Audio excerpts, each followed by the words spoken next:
ಒಂದು ಹಸಿರು ಕಾಡಿನಲ್ಲಿ ಒಂದು ಕಾಗೆ ಹಾರುತ್ತಿತ್ತು. ಅದಕ್ಕೆ ಒಂದು ರೊಟ್ಟಿಯ ತುಂಡು ಸಿಕ್ಕಿತು. ಕಾಗೆ ತುಂಬ ಸಂತೋಷಪಟ್ಟಿತು. ಅದು ಮರದ ಮೇಲೆ ಹಾರಿ ಕೊಂಬೆಯ ಮೇಲೆ ಕುಳಿತುಕೊಂಡಿತು. ಅದೇ ಸಮಯದಲ್ಲಿ ಒಂದು ನರಿ ಅಲ್ಲಿ ಬಂದಿತು. ನರಿ ರೊಟ್ಟಿಯನ್ನು ನೋಡಿ ಯೋಚಿಸಿತು, ಇದನ್ನು ಹೇಗಾದರೂ ಪಡೆದುಕೊಳ್ಳಬೇಕು.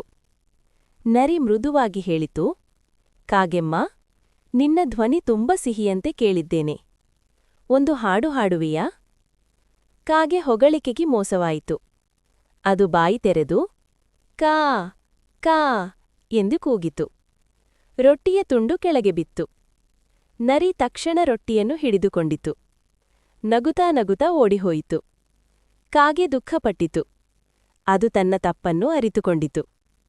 ನೀತಿ: ಅತಿಯಾದ ಹೊಗಳಿಕೆಗೆ ಮೋಸವಾಗಬೇಡಿ. ಯೋಚಿಸಿ ನಡೆದುಕೊಳ್ಳಿ.